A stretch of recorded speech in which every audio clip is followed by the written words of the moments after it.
What a day. What a life, guys. What a life. Ugh. What are we watching in chat? Question about the lawsuit, if that's okay. Seems like they are now admitting that they're sharing the video with Rose was before the statute, but they say, which is interesting, right? Because that entire initial complaint then would have lacked subject matter jurisdiction, huh? With Rose before the statute, but say that there was a separate sharing event that was after the statute. Does that mean that they would only be able to get compensation for damages occurred from the second sharing since the first sharing did not break the statute? That is how that would work, number one. But number two, the big damages that they're talking about have to do with the video being published on a website, and they haven't seemed to invoke anybody or accuse anybody as part of this lawsuit of doing that. So kind of weird. Kind of weird. That's not even remotely the weirdest thing, though. I hope I can talk about all this sometime soon. Holy fuck. It's actually so unhinged. Off the hinges. Did you see the new Israel plan? Occupying Gaza and destroying in the south? Based. Nice. Take it over again. River summary, what the fuck happened with the jury stuff? I'm not sure because this person seems like they're very mentally not, they're having issues. And I don't know if for me to litigate any of that stuff publicly, it's just going to be a huge shit show for that person. And I don't know if it's even worth it right now. I'm not even thinking about that. Just waiting for this current thing to be done. Did you see that Bill Ackman is okay with Harvard losing its tax-exempt status? I didn't, but that's not surprising.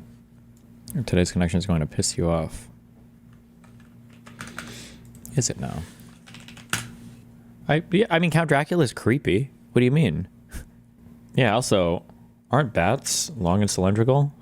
I know they are when I put my dick in them. Okay. Sorry. Somebody said that they had 839, guys. Come on, let's go up again. We can do it. We can do it, guys. 1 million by the end of the year. Come on, we can do it. Decoding the gurus. Gary. They decoded him. Fuck. Wait, where is it at? I'm so curious how fucking mad their audience was. Captivate.fm. Wait, have they, is it public yet, or? No! Don't say that. I'm done streaming today, if that's true. Don't. No shot. No shot. Don't make me Google that. I'm gonna Google it. It's not real. Hold on. It's not real. Oh, no. Fuck you. Oh, no! Financial details of the settlement weren't revealed on Friday. They paid her money for wrongful death for Ashley Babbitt's family. They were asking for 30 million. No shot did they pay it out. The full 30 million, right? Hasan slop. I love getting sloppy from Hasan. Yes. I promise you. Okay. Okay. What do you promise? Also, don't say he's a kid. Destiny's gonna DM him. No, Destiny's already DMing him. Probably why. That was probably the first inclination that he's a kid. How can he talk about pedophiles right now when there's an ongoing genocide? What a gross man. For a lot of people. At least like, around 18. You know what I mean? DMing him for age play. Why would you have to DM a minor for age play? They're already they're already a kid. What? That doesn't even make sense.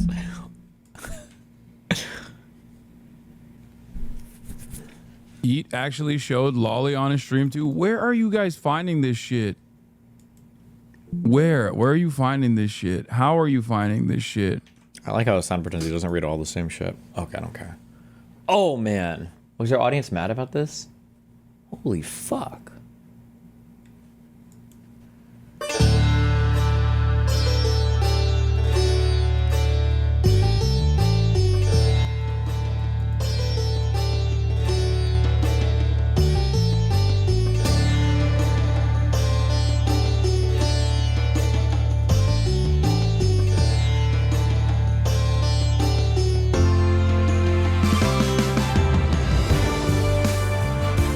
Hello and welcome to Decoding the Gurus, the podcast where an anthropologist and a psychologist listen to the greatest minds the world has to offer and we try to understand what they're talking about. I'm Matt Brown, the psychologist from Australia. With me is Chris Kavanagh, the anthropologist from Japan, formerly Northern Ireland. And we're going to decode a potential guru today. Hey, Chris. Oh, That's always what we do, Matt. That's nothing new. That's what we exist to do. We service the discourse by the discourse. producing a podcast where Think of we the discourse, decode guys. people who may or may not fit the secular guru template. Is that not what we're here for? That's what we're here for. That's what we signed up for. That's right. Yeah, we do other things. We well, actually we don't. We we monitor the gurus we've already decoded in the discourse. It doesn't sound great. But I did see, Matt, that someone on our Patreon, they were bored and they used a analytical tool for videos to quantify the amount of movement in it, and they compared my amount of movement with your amount of movement for some random segment of video, and I believe the analytics proved that you move 75% more than me, or was something like that. It was a ridiculous amount more. So Do you ever get mad listening to Europeans talk? I just hear them talk. I'm like, God. Viable proof now, Matt, that you cannot sit still.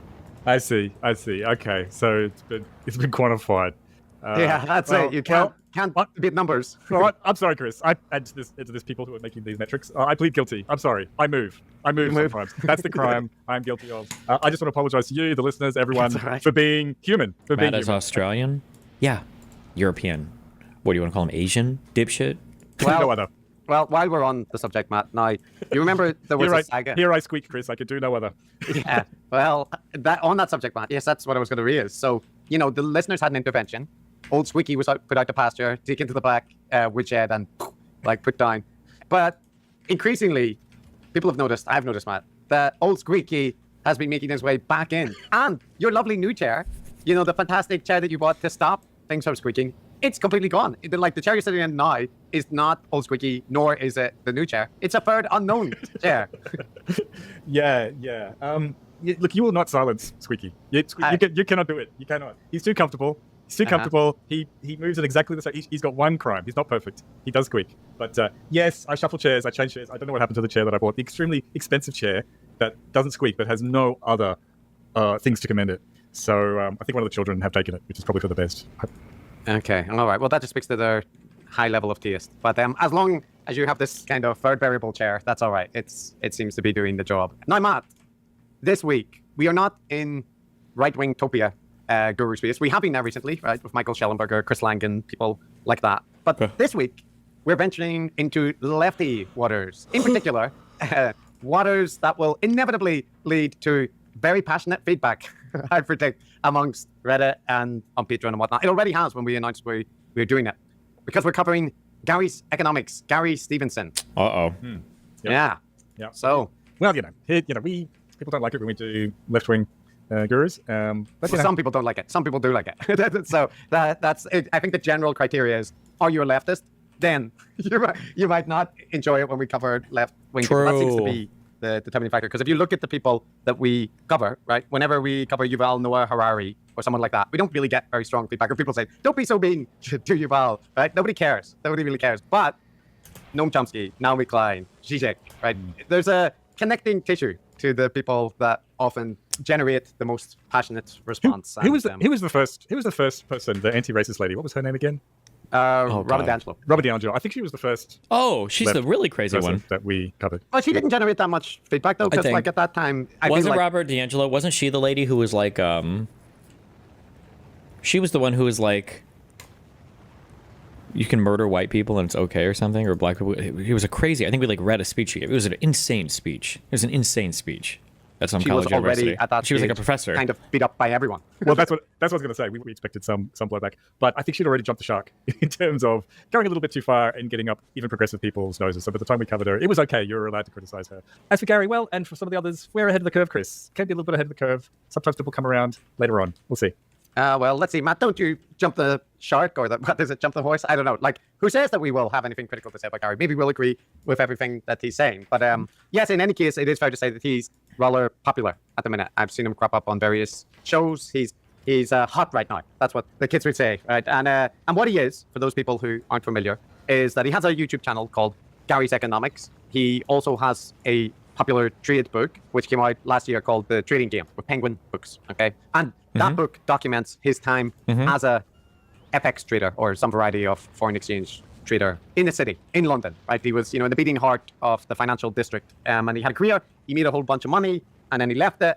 And now he's kind of talking about, wealth inequality, rich people hoarding money and the problems it causes and whatnot. So it's a little bit like a whistleblower. But another important feature is that, as Gary likes to highlight, he is from a working class background, right? And he very much, his presentation is highlighting that. He makes his videos in a... Also, all of the people around him are literally like poor and starving to death and are homeless, and he's got millions and millions of dollars, but for some reason he never shares any of his wealth with them. kitchen with like Jaffa cakes, wearing a hoodie, and speaks with a distinctive London twang, which you'll hear in the clips. I recognize this from living in London. You may not know it, Matt, but I myself am someone with a non-standard accent in the UK. So, an outsider in elitist institutions, I understand.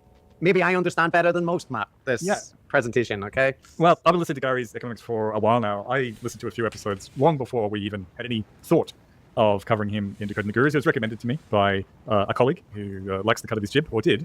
And I also noticed the accent, Chris. I know my English accents. Okay. And look, I think it's fair to say, as it says on the tin, Gary's Economics, he is kind of explaining economics to the layperson, explaining how it works. But it's fair to say the general theme is that it's kind of rigged against you, rigged against the little guy. If I want to send one message, it is that the game is set up in a way that you are being robbed of your wealth, and there's very little you can do as an individual to stop that. What? But no matter how much they rob you of your wealth, they can't rob you of your dignity.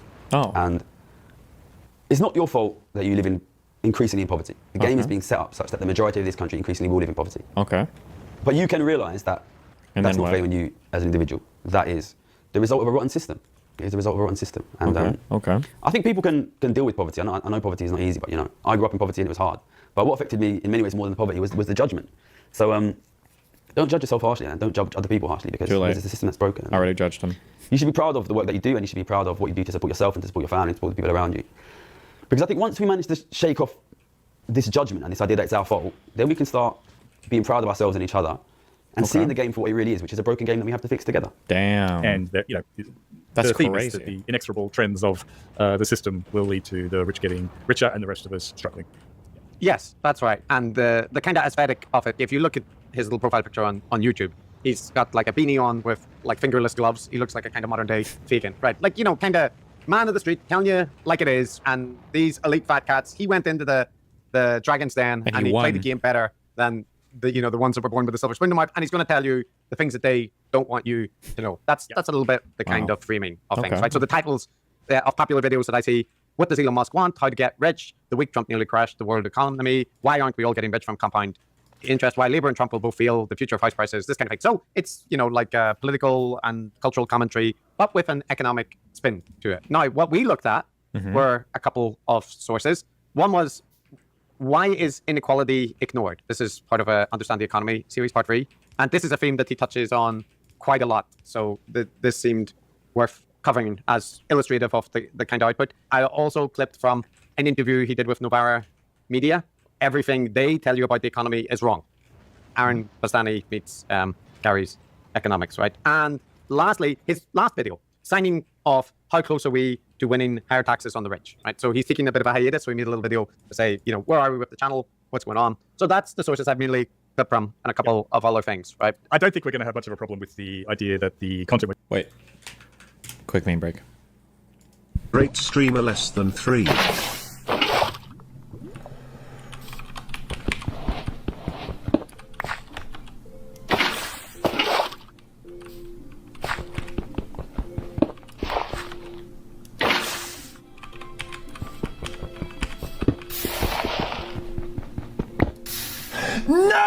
Rate streamer less than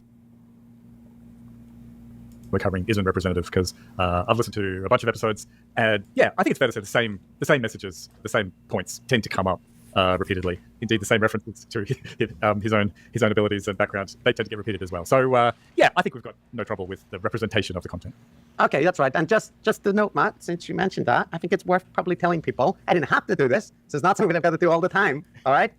But I listened to the entire audiobook of the Trading Game. So I inevitably have Oh my been God. colored for that, for good and bad, in terms of background knowledge. But I could tell you Gary's background quite well from that book, is that he presents it as that he came from a very working class background in Ilford. And when I say working class, it includes things that he didn't have a shower, he had to connect the hose pipe to make the shower work, didn't have a table to study on, had to use a plank of wood. No, right? table. There are issues of this which seem to be somewhat self-mythologizing because, I'm not from a stunningly well-off background in Belfast, and I found few people that I knew in my network that did not have access to tables. But nevertheless, set that aside. But then he basically is very good at maths and this kind of thing, and then gets into LSE, this prestigious, economic elite university. And there he's also top of the class in certain respects, doing maths fantastically, and he wins. Archer, I didn't start liking green beans until I was 25 plus. Hello, fellow white person. I also didn't know that vegetables were edible until I escaped my white family. True. This game, this kind of trading game organized by Citibank. He beats everybody in the game and then gets offered a job as a trader. And then the book is detailing his life as a trader and how he becomes super successful, a millionaire, and then eventually ends up leaving the bank, getting in a war with the bank about getting a payout and whatnot. And at the end, he's leaving the bank to go work for a charity, having kind of beat the system in a way. Not in general, just for himself, right?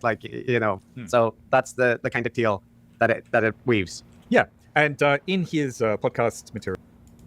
Don't drug white people just because your parents can't cook? What are you talking about, bro? If you've ever heard my mom speak about black people, whoo, she can cook.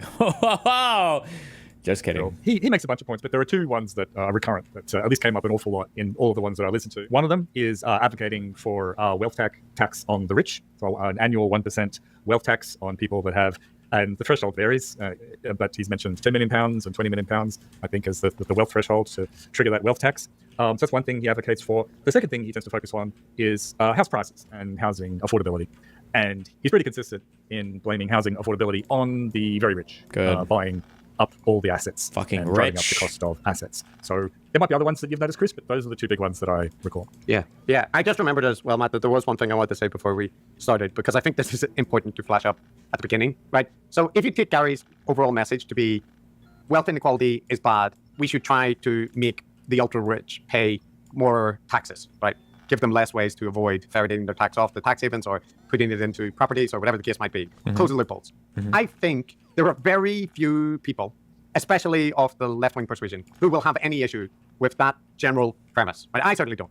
Inequality is a problem, completely agree. And the wealthy finding ways to stop them avoiding, It's based. engaging in tax evasion, great. I'm totally on board with that. So this is one thing that I want to mention. Is Just kidding. My bad. people often seem to make this mistake of assuming that if someone is talking about a genuine issue and they are saying this is a problem, right? It could be addiction, it could be gambling, it could be political polarization, whatever it is, that if you look critically at them or you have things to say, that means you're dismissing that the problem they're discussing is real and you're trying to attack that idea. And just to be clear, no, those two things are separate. The problem can be very real. Even the solution can be correct or viable or whatnot. But that does not mean that the person doing it, that if you're critical of them, that therefore you are, attacking that basic idea. And that's important because people like Russell Brand in the past, various other people, Brett Weinstein does it, but all of our gurus essentially try to wrap themselves in this cloak that they are doing things for, very good motives. They're talking about important issues. And I think people get it with Russell Brand, for example, because he's an extreme example. But Russell Brand, he is also talking about, wealth inequality or addiction or whatever.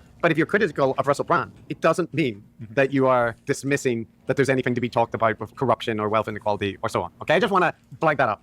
Yeah. Well, I could put it in slightly different terms, actually. So first of all, just to sign on to kind of putting your prize or, biases on the table, I'm the same as you. I think the distribution of wealth is much too skewed at the moment. I think that the wages have been stagnating for decades relative to other forms of income. And that is a serious problem. So I'm in favor of reducing wealth inequality across the board. I'd probably go further than Gary, actually, because he tends to focus on the top 1%.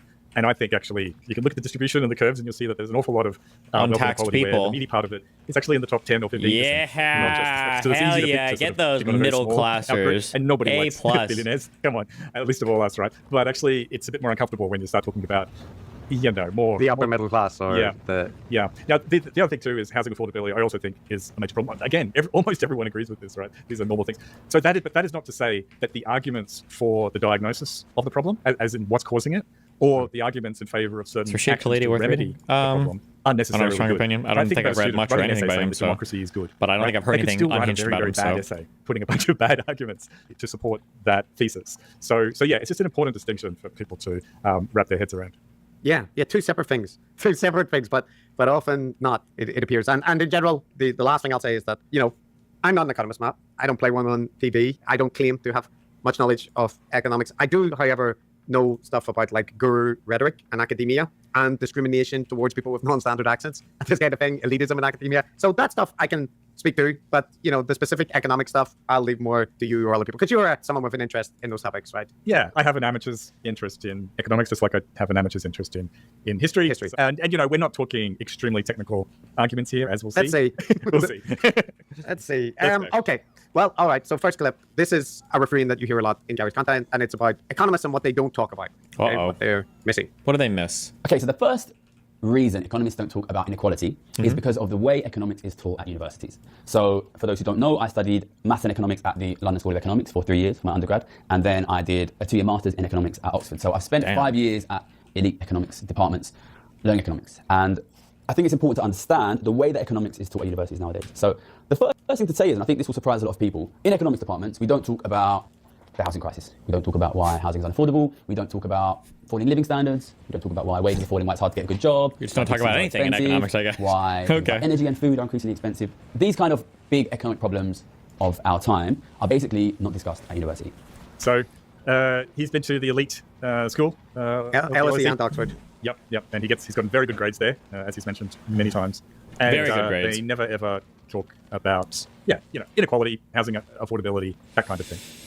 Yeah. So just to say, Matt, this surprised me when I heard this claim, because although I'm not an economist, right, I did go to a university that had people studying economics, SOAS, where that was topics that were covered on economics courses. And amongst the Patreon responses, we had some people that have studied economics in different institutions, and they were quick to point out that they also had studied, these topics. And just doing a quick cursory look around economics courses, you can find these kind of topics being covered. So his claim is quite a broad one, right? It's saying that economists aren't interested, essentially they're not interested in things like inequality, housing crisis, all these kind of, the things that actually matter to people in their lives. So that's quite a claim to make. Well, But- it is a surprising claim, because the London School of Economics has a Centre for the Analysis of Social Exclusion, and it also has the International Inequalities Institute. So it has a couple of research institutes specifically dedicated to kinda that crazy. topic. And again, you can do a little bit of a look around, like I did, and find that not only is there whole subdisciplines of economics that are specifically focused on inequality, both within nations and across nations and all kinds of stuff, but some of the very influential, like paradigm-shifting economists who focus on inequality are actually at the LSE. So now, that doesn't mean, of course, that an undergraduate who's doing a thing that may probably with a focus on trading, foreign exchange markets and things like that, they might not take those units. But it is a sweeping claim that he's making, and that is not true. If you think we're, reading too much into an offhand comment, he goes on. So what economists don't care about inequality, housing crisis. What kind of thing are they doing at university then? So what do we do at university? The main thing is we do maths. So economics nowadays is a very, very heavily mathematized subject. If you don't have a very good maths A-level, you basically can't even get into university to do it. And then when you get into the university, it's just very, very, very heavily mathematical. And once you go into postgrad especially, it's extremely phenomenally mathematical. And Wow. it's not easy maths. You're doing kind of a lot of algebra, a lot of simultaneous equations, but basically it's a maths subject at this point. And it's important to say that the maths is not easy. So I had a maths and economics undergrad, and I was very good at maths as a kid. But then when I went to do my postgrad at Oxford, even though I was very good at maths, I found maths quite difficult. And if you want to succeed, if you want to get good grades, you really, really have to spend a lot of time memorizing the maths, basically. If we're being charitable, when he said algebra, he meant like linear algebra, maybe? I'm trying to be... You have to do a lot of maths, and it's very, very tricky maths. Okay, there's a lot of maths there at the postgrad level, more advanced maths. I do know that this is often what economists like to say as well about like the level of their mathematical competence. But in any case, he is endorsing the internal claim of the economics discipline, which is, we do maths and modeling in a better way than most of the other social sciences.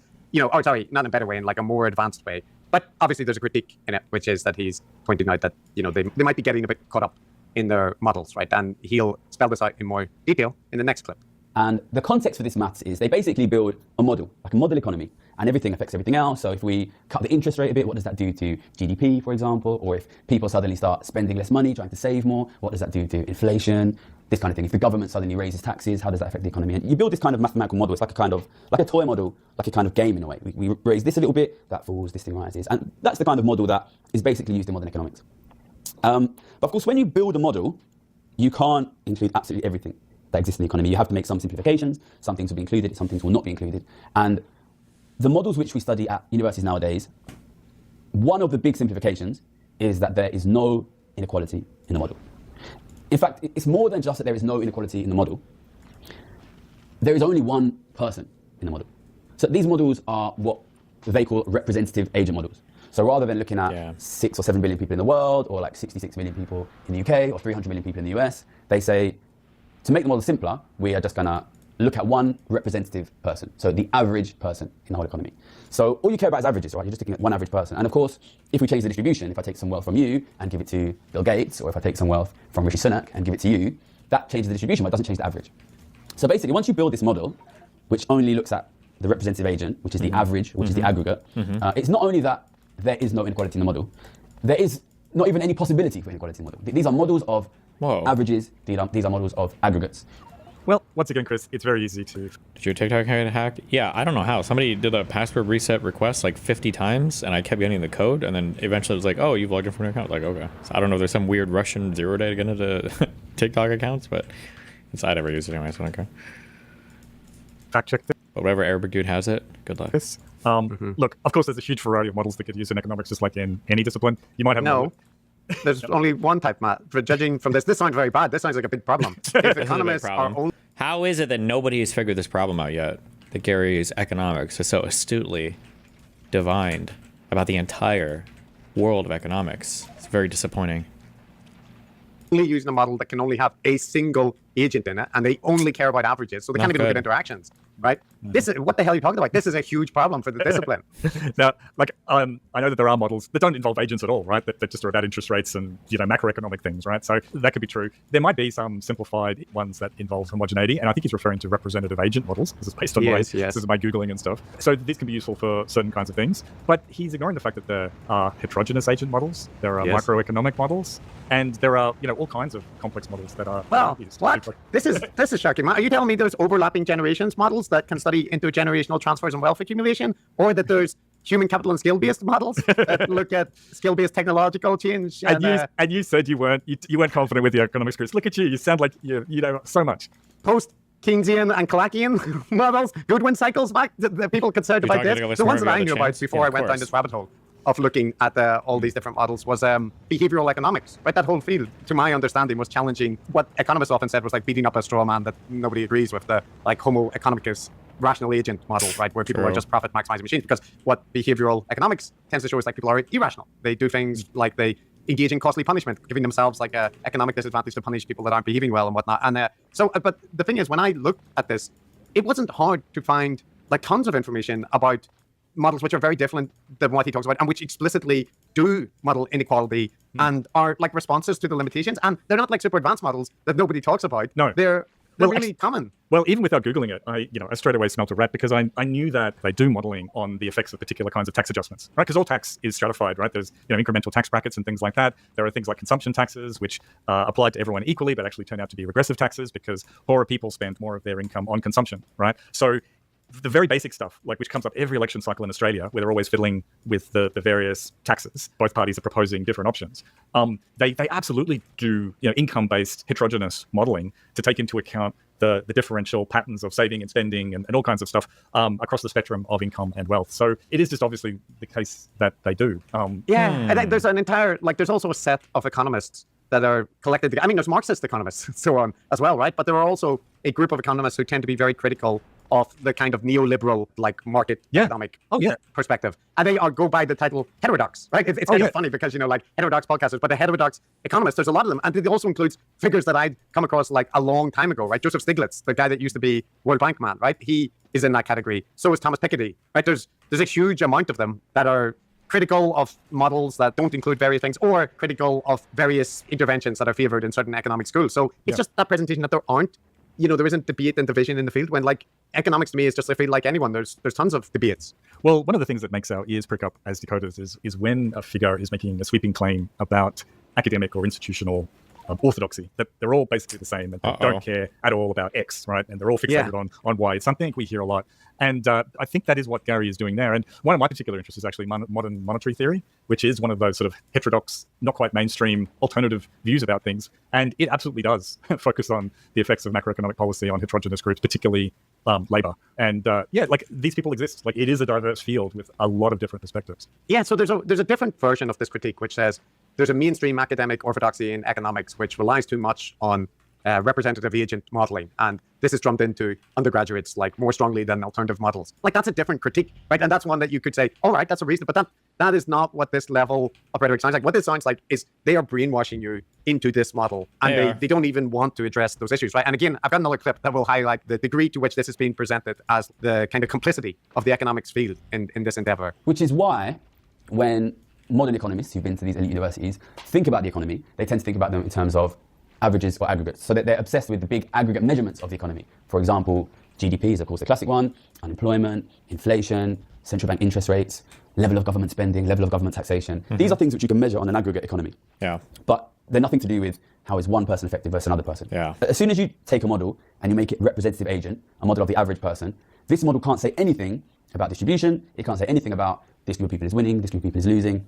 We can't say anything like that in these models. So I think this is really interesting, right? Because if you want to be... Do you feel like you respect or at least appreciate these guys' opinions more than other people that speak in these environments? What, for the Decoding the Gurus guy? I think I respect them quite a bit. I don't think I've ever heard them say anything crazy or stupid or totally off on somebody.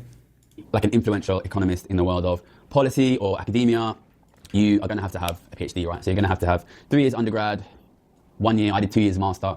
You're going to be doing a PhD for like 3, 4, 5 years. In the US, a PhD is like 7 years. You're going to have to do like some postdoc work, and then you're going to, if you're lucky, become a junior professor. So like by the time you reach a point that you are like influential in economic policy terms, you've been studying these models for like 15 years, like something like that. And the fact that these models don't include any distribution, don't include any inequality, that doesn't explicitly say we don't think inequality is important. But what does it do to a person who has devoted most of their life to the study of economics? That study has consisted of 10, 15 years of very difficult mathematical analysis, mathematical manipulation, of very difficult, very complicated mathematical models with no inequality in them. That's So crazy. Again, just want to repeat, those ultra-homogeneous representative agent models are absolutely just a subclass of economic models. The second point too, of course, is that you can have measures, aggregate measures, like the Gini coefficient, right, of income inequality or wealth inequality, which describe the degree of inequality as a whole. Just like the unemployment rate is of interest to people who care about equality. And I think it is a real furphy to imply that because you are studying something in the aggregate, then you don't care about inequality. And also that it's not telling you anything about the individuals involved. In fact, that made me think, Chris, of an old episode that we did on the health influences. They were talking about gut health and biomes and things like that. And they were telling us that science, medical science, it just has the same treatment for everyone, right? Yes, it does. They do all of this science and they have all their experiments and stuff. But all it's telling us is about people in general. Really, it's not telling us anything about you personally and your own personal problems. And that's exactly the same argument he's making here. Yes, Dr. K. Right, Dr. K said, clinical trials are all about finding out things Is that the work for a talk happening? population, I but they think on don't Wednesday it's apply scheduled for. to necessarily you as an individual. There's a lot of like individuality that enters medicine. The funny thing is that our system of medicine doesn't sort of factor that in. We don't really factor in individuality in terms of our clinical trials and the gold standard of our information. So Ayurveda is fundamentally different because Ayurveda like treats a person. It presumes that all human beings are different, and that in order to like help someone, you have to understand like individually how they function. So if you look at our Western system of medicine, the idea is that a disease process is independent of an individual and has a treatment. So the whole point of an RCT is let's remove all of the individuality, all of the specificity from an individual patient, because if we take an individual patient, we treat cholesterol in this individual patient, we have no idea how that's going to apply to the other 9,000 people we treat because this person is an individual. So let's remove individuality from the equation. Let's look at high blood pressure and let's try to isolate this disease process. Then we run into a problem in Western medicine because you can isolate this disease process in a laboratory, but the moment that you have a real person in front of you, things get complicated. Also, Gwyneth Paltrow in the interview. I think it happens a lot in the health influences, and it's the kind of thing that sounds good, right? It's like people hate vaccines because it's the one size fits all. Joe Rogan's got his bloody bespoke, tailored treatments that's just for him. That's the kind of thing that's quite appealing, right? That this broad sweeping discipline doesn't care about people as individuals.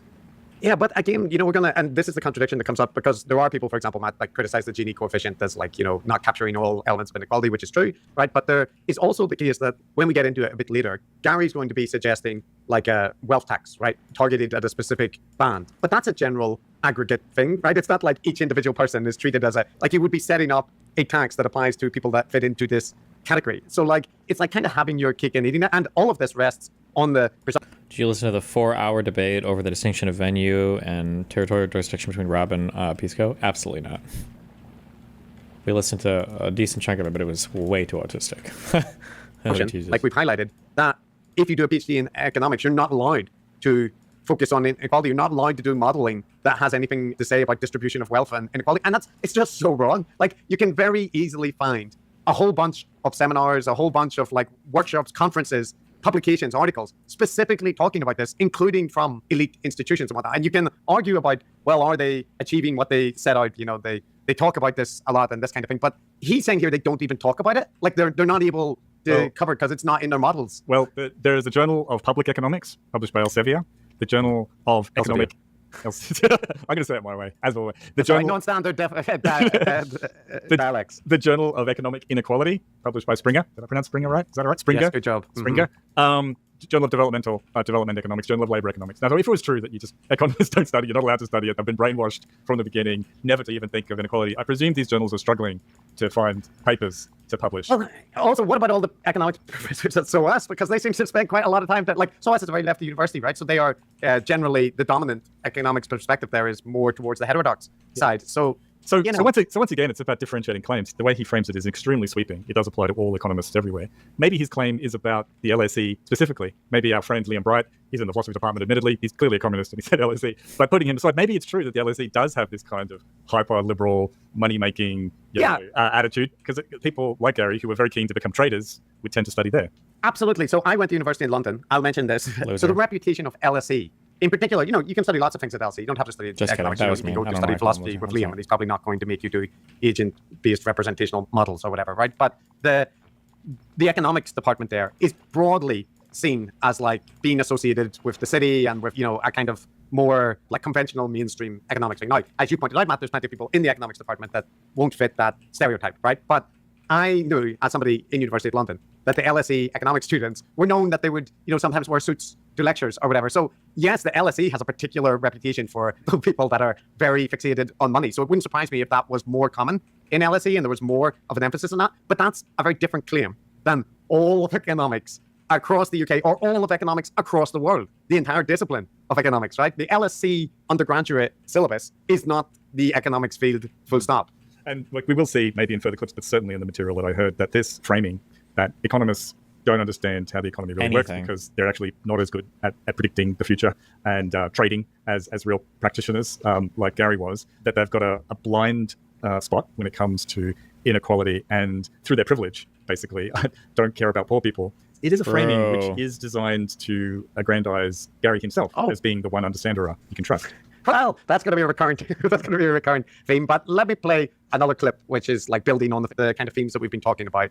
Like, I think this is a very effective way to subconsciously convince, almost subconsciously brainwash a person into believing that inequality doesn't matter. So you never come out and explicitly say like inequality doesn't matter. But you say like, here's a really, really complicated game. Here's a really, really complicated mathematical model that you're going to have to spend 15, 20 years of your life understanding in absolute fine detail. And you never even explicitly mention it, but the model doesn't have inequality in it. Doesn't have any distribution, doesn't have any space for that. So imagine you're that kid, you went in 18 years old, and then you spent 15 years of your life paying, locked in libraries, doing really difficult maths. Waste of money education. Non-equality. And then, first of all, whenever you think about what's wrong with the economy, you're going to go back to the stuff you studied, right? And you're going to be like, maybe the problem is the interest rate is too high, or government spending is too low, or government taxation is too high. You're going to focus on these things that were in the model. You spent 20 years studying that model. Of course, you're going to want to provide answers that are from the model that you told. The model that you've been spending 20 years of your life studying. But if somebody comes to you and says, hey, maybe the problem is inequality, maybe the problem is distribution, how's that going to affect you emotionally? What's your emotional response to that going to be? I think you're going to get like a gut instinct, which is like, no, of course it's not. It's not that. Because if it was that, why the fuck have I spent 20 years studying something that's not even in the model? And also, you kind of have a bit of professional skin in this game, right? Because if this person is right with what they're saying, that the reason the economy gets worse and worse is because of growing inequality, then you have spent 20 years of your life studying something that has nothing to say about the biggest economic issue of our time. I guess that brainwashing didn't work on Thomas Piketty, who wrote a couple of books about capital and is a very famous modern advocate, an economist. He survived the brainwashing, Chris, and he's quite a famous advocate for taxing wealth. But Matt, can we not? So I agree, of course, but let me play devil's advocate here. Isn't Thomas Piketty an outlier? Wasn't he someone that raised a number of critiques about the dominant narratives in the field, and that's why he got attention for his book? Maybe. I think he's not the only one. I think it's a pretty common thing. Like economists, I think, are always talking about taxation, and progressive taxation is standard. Wealth taxes exist. I think that they're pretty well studied. That's the point I'm making. Well, you know, the point that comes up here that, like, I think people should notice in our audience is when you present it that, like, so first of all, he's doing the Lex thing of, like, if some guy comes up and says inequality, you're going to, like, disagree with that guy. That guy is Gary, right? That guy is Gary. So Gary is saying when there's some renegade like him who's coming up breaking all your fancy models with his insights, of course you're going to get emotional. Of course you're going to say these lines because you've wasted your life in these libraries poring over these dusty, you know, mathematical equations and whatnot. Like an idiot, like nothing. A loser. And that is a convenient frame because, like, what the general critique that I've seen of Gary is not like, well, we can't believe he's talking about inequality. It's that he's really simplifying things and he isn't dealing with the complexity. So it's the opposite of what he says. He says people aren't willing to, you know, think about models that have multiple things in it. But the response that I've predominantly seen is that his solutions are too simplistic because they're not including a whole bunch of other factors, right? And so I think it's less about people being triggered by the suggestion that inequality should be mentioned and more that it's a very heavy-handed rhetoric, and it's kind of presenting anybody that disagrees, they're just a stultifying orthodoxy who's been brainwashed by not thinking critically about things. And, like, obviously that's extremely self-serving, right? You've heard all the gurus that we cover, this is how they always present themselves. Like, if Jordan Peterson is talking about climate change and saying the models don't model the real world, right? They've just got all these, like, models where they're predicting things, but the actual climate is too complex for their models, right? And they've invested now like 20 or 30 years working on these models, doing IPCC reports and all that. You think they can say that their models don't work? Well, that's because there's no such thing as climate, right? Climate and everything are the same word. And that's what bothers me about the climate change types. It's like, this is something that bothers me about it technically. It's like, well, climate is about everything. It's okay. Oh, okay. But your models aren't based on everything. Your models are based on a set number of variables. Yeah. So that means you've reduced the variables, which are everything, to that set. Yeah. Well, how did you decide which set of variables to include in the equation if it's about everything? Yeah. And that's not just a criticism. That's like, if it's about everything, your models aren't right. Because your models do not and cannot model everything. Like, that's when so Jordan Peterson ingenious. does it, people, well, not everyone, but, like, Jesus. left-leaning people often are like, right, no, that's bullshit. People do recognize that models are imperfect. So, like, they notice the heavy-handed rhetoric, but I think economists are a lot less sympathetic than climate change scientists. So I think more people are okay with, like, saying, what shit economists are, right? Like, yeah.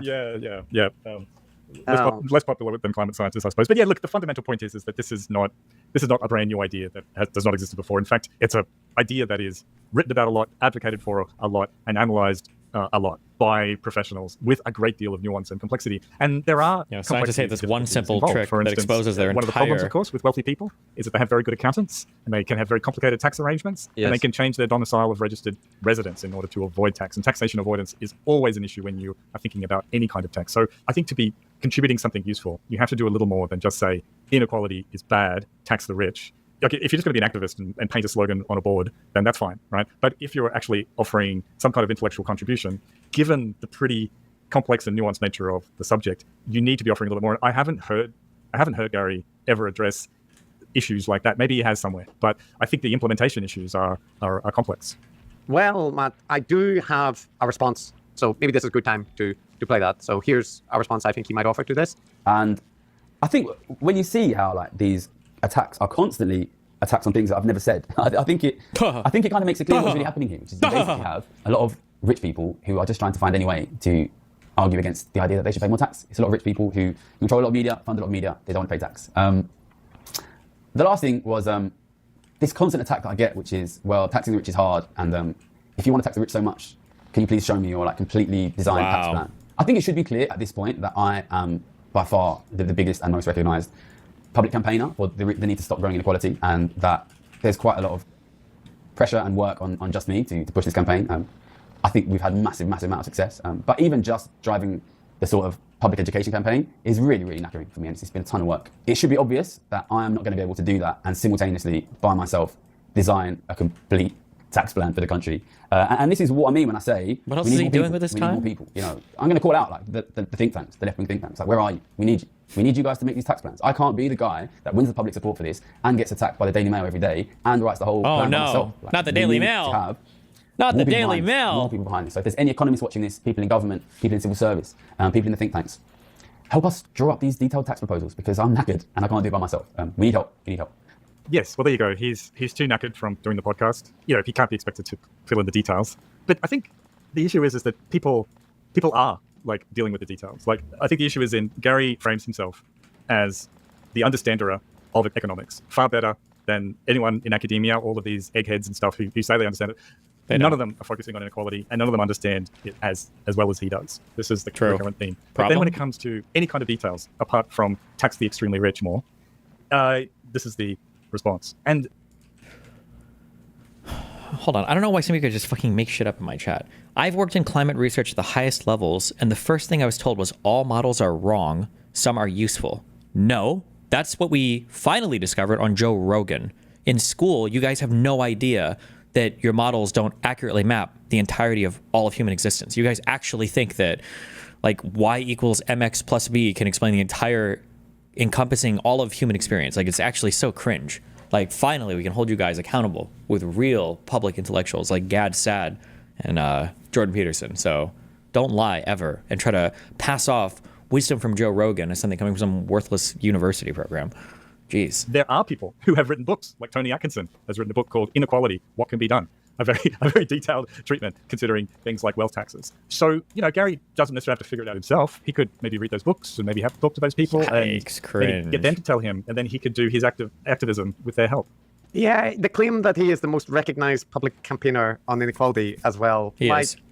I don't know. That just, I mean, I'm not saying he hasn't been successful in growing his, YouTube channel and kind of getting attention on UK media, but like, there's a lot of people who have had entire careers dedicated to, highlighting wealth inequality. And like, it does remind me a little bit that Russell Brand, when he was on his left-wing revolution fears, right? Many people want a revolution, but I'm asking you what it would be like. Well, I think what it won't be like is a huge disparity between rich and poor, where 300 Americans have the same amount of wealth as the 85 million poorest Americans, where there is an exploited and underserved underclass that are being continually ignored, where welfare is slashed, while Cameron and Osborne go to court to defend the rights of bankers to continue receiving their bonuses. That's all I'm saying. Holy shit! That's all I'm asking. What's the scheme? You talk vaguely about revolution. What is it? I think a socialist egalitarian system based on the massive redistribution of wealth, heavy taxation of corporations, and massive responsibility for energy companies and any company that's exploiting the environment. I think they should be. I think the very concept of profit should be hugely reduced. David Cameron says profit isn't a dirty word. I say profit is a filthy word because wherever there is profit, there is also deficit. And this system currently doesn't address these ideas. And so why would anyone vote for it? Why would anyone be interested in it? Who would levy these taxes? I think we do need to, there needs to be a centralised administrative system, but built on... Yes, there needs to be a government. Well, maybe call it something else. Call them like the admin bods, so they don't get And how would they be chosen? Jeremy, don't ask me to sit here in an interview with you in a bloody hotel room and devise a global utopian system. I'm merely pointing out that You're calling for revolution? Yeah, absolutely. I'm calling for change. I'm calling for genuine alternatives. He would constantly make this claims that like, we're starting a movement. We're going to get politics back, so that it's actually taking care of the little people, that, these elites. So the rhetoric is very similar, but at least in this case, like, Gary isn't leaning into right-wing populism stuff, at least not yet. But it's just, that notion that, nobody else is doing it. I can't do it all on my own. And you're like, but, just like you're ignoring all of the economists that do focus on inequality, there's a lot of other people that have been, running campaigns and like promoting this topic for a long time. And I think if you're going to be an effective activator, like an effective activist for a particular policy, it really helps to be specific about the policy that you hope to implement, and to be specific about how it's going to get done and how the problems will get sorted. And I know this from working with and talking to groups in Australia who are activating for policy change on gambling reform. And it's not enough to just say, gambling's bad, the gambling companies suck, they're ripping everyone off. That's all true. Yes, but to be an effective activist, you actually have to map out a specific plan. Like, what specifically are you banning? What measures are you looking to bring in? How are they practical? And that involves, in this context of economics, you have to do modeling. For instance, if you're proposing a 1% wealth tax on the richest people, you need to figure out, first of all, what is your threshold? That's step one, right? And Gary's threshold bounces around a bit. And then what you do is you do some economic modeling. And you say, okay, well, what are the increased government taxation receipts? What are they going to be from implementing that? What is the slippage in terms of increased tax avoidance and so on going on? What measures are you going to put in place to prevent that? And then figuring out whether or not it's actually going to make a big difference to the things that you care about, like housing affordability. These guys are just haters. When you do those types of analyses, and I have had a bit of a play around myself, but I'm hesitant to reveal my half-assed attempts on the podcast, but the point is, I'm not an economist, but if this was my thing, if this was literally my one job, and especially if I got such brilliant grades at the LSE and I was a superstar economics understander, I could maybe do a little bit and present some of the details there. Yeah, okay. Well, now, Matt, on this issue about public campaigning and stuff, because it's very clear that Gary is kind of viewing himself as an activist, promoting a particular political message, right? He wants a wealth tax and he wants some reforms to housing or whatever. The specific details might not be that clear, but this is part of what he said taking a break is for. This was always like the plan for the political project, but it's been quite a lot for me personally, and it's been knackering.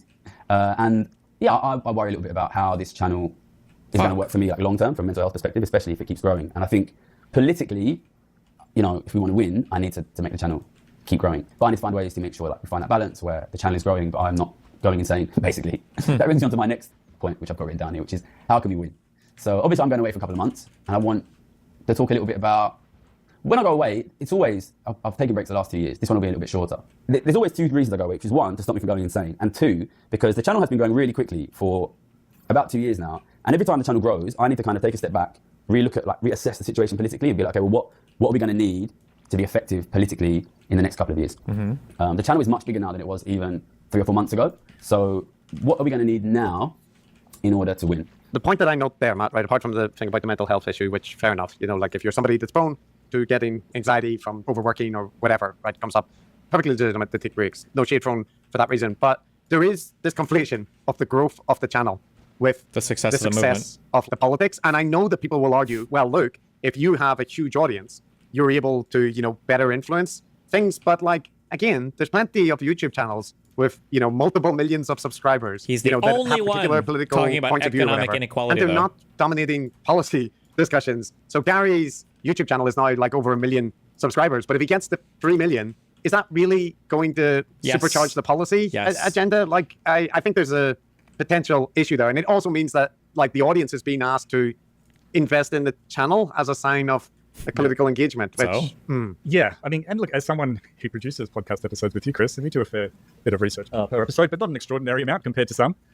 Gary's economics, I think, gives the impression of one in which relatively little preparation is done per episode. I think that's fair to say because he does repeat himself a lot and it's not tightly scripted. If you watch other economics podcasts, you'll find that there is a density of information, a lot of citations, a lot of video graphics and statistics and analyses done. Clearly, it would take How a are lot these of time guys to not do. just literal haters? This factor is obviously Okay. not unique to Canada. We've seen similar asset price inflation in the US thanks to its low interest rates. But given how long it's been since Canada has experienced a real estate correction, prices were already starting off with a relatively high base. And with Canada's particularly resilient reputation, investors flooded in. In 2020, it was estimated that 1/5 of all homes in British Columbia, Ontario, New Brunswick, and Nova Scotia were investor-owned, with this percentage being as high as 42% in some subdivisions of Vancouver with higher student populations. It is worth highlighting that this investor demand has primarily been domestic so far.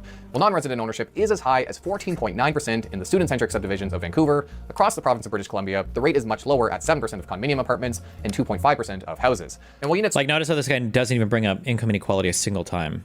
How are you gonna?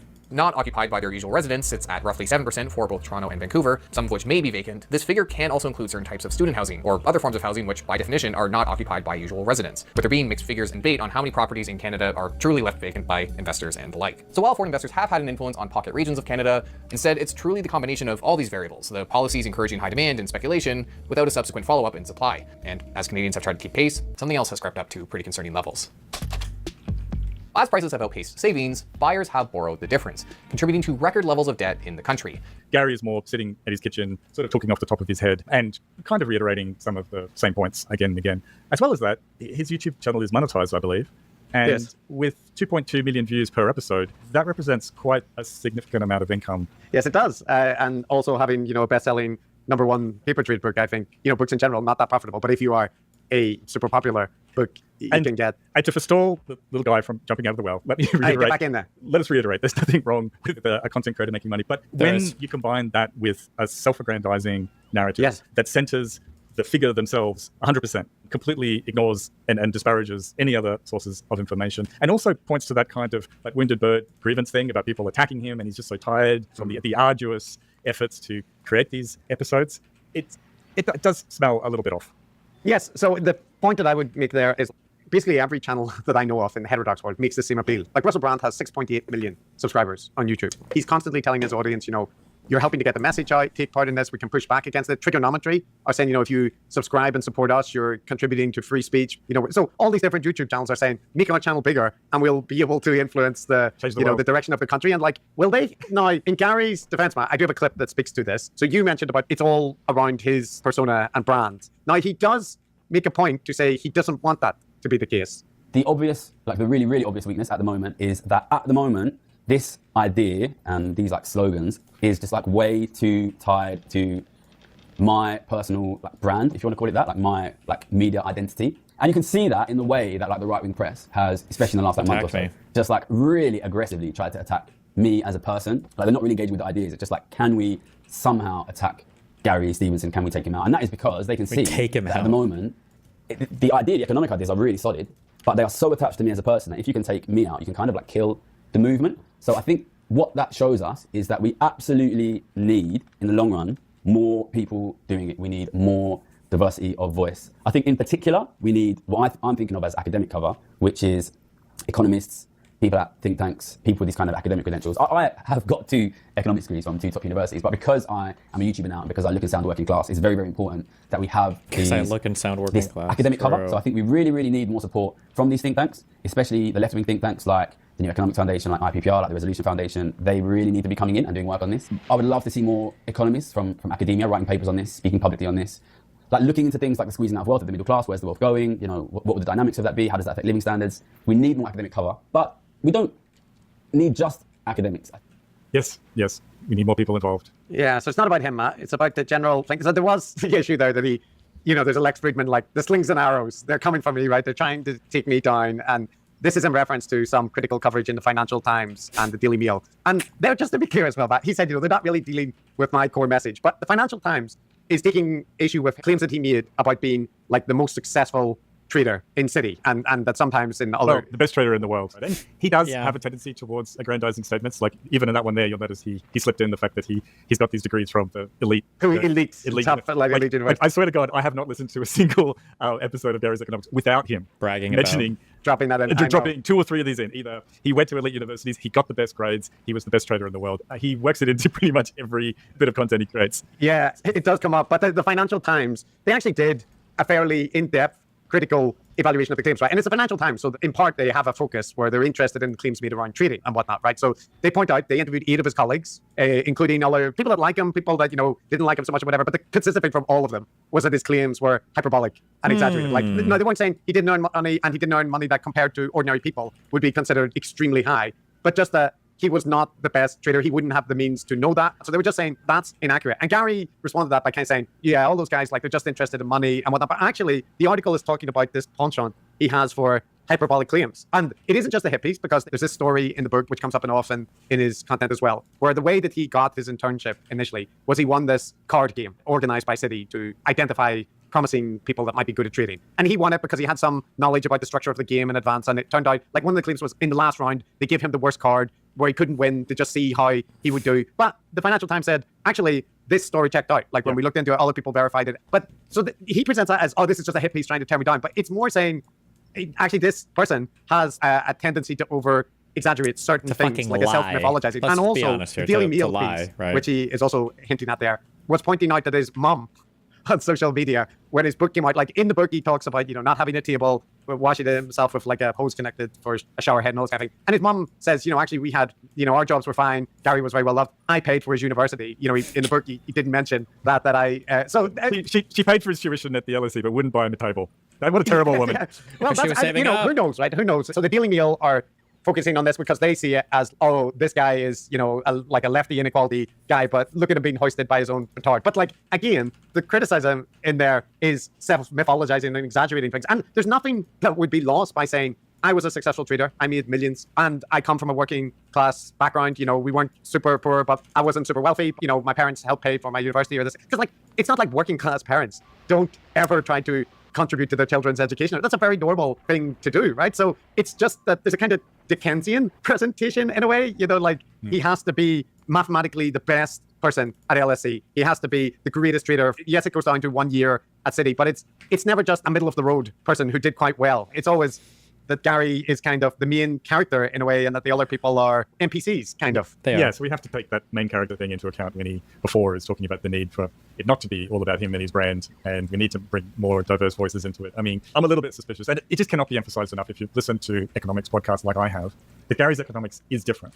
It's different from Asianometry, it's different from the Plain Bagel, it's different from Economics Explained. There's probably a dozen others, because in none of them do they center themselves and their own narrative and special expertise. The presentation is much more dispassionate and has far more information in it. But as property prices have risen in the country, incomes have not kept pace, leaving Canadian households to become some of the most indebted in the world, as homebuyers have made up the difference between their incomes and house prices using debt.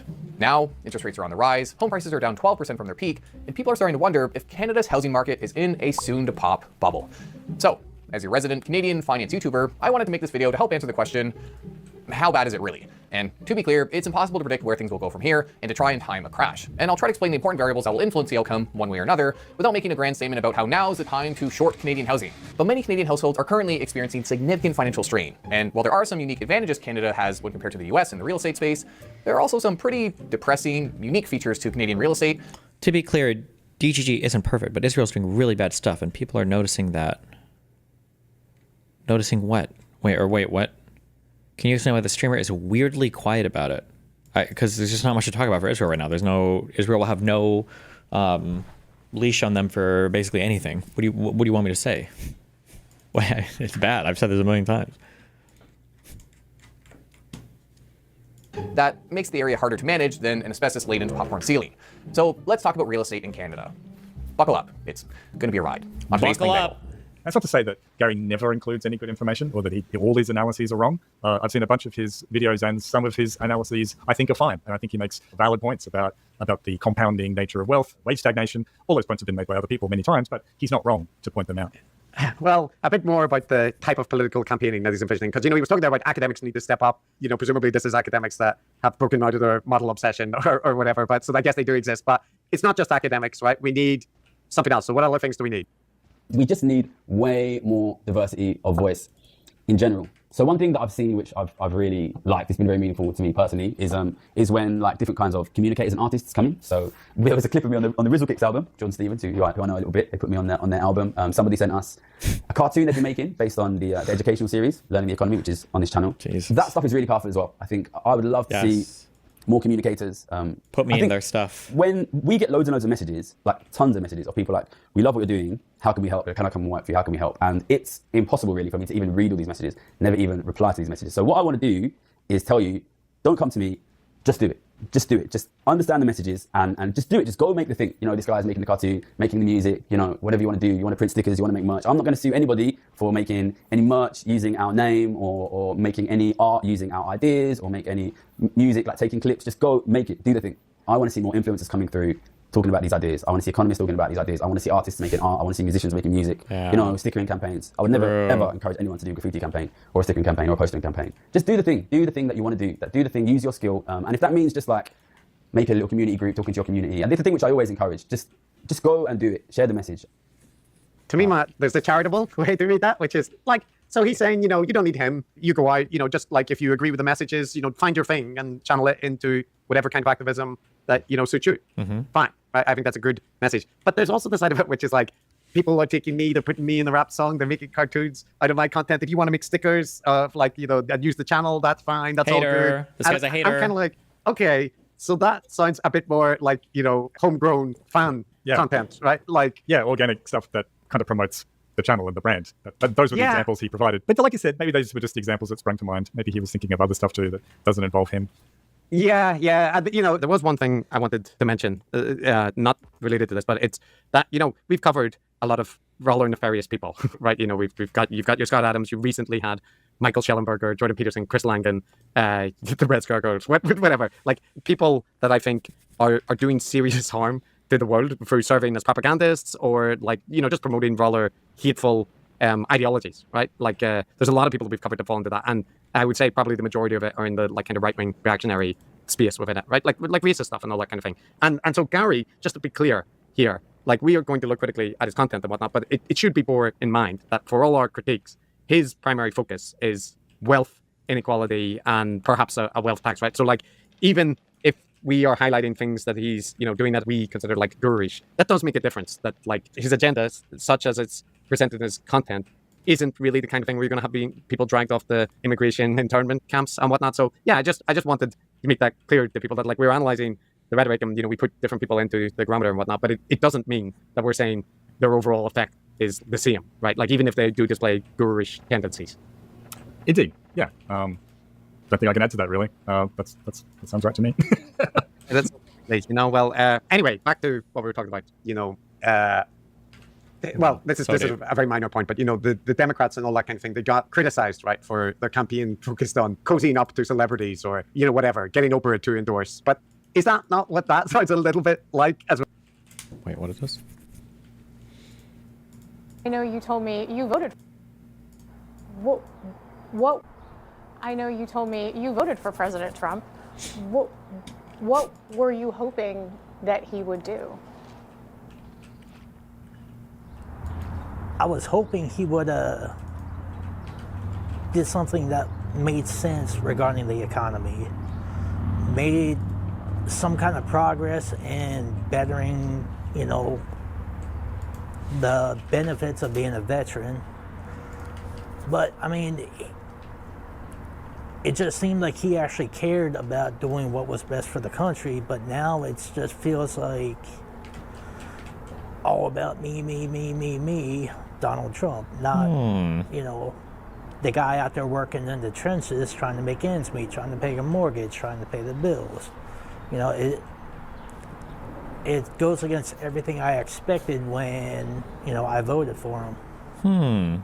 So you're not satisfied with what you said? No. And it doesn't even have to do with anything about me getting fired. I mean, if I had gotten fired as part of the, government, cutting government spending, I would have been fine with that. I can accept that. But he's not delivering on anything he said he was going to do. So what's your real game plan? It doesn't make sense to me. There are some things that he promised to do that he has put in place. I mean, there are executive orders that he's done, that he said that he was going to do. You don't feel like he's lived up to those promises?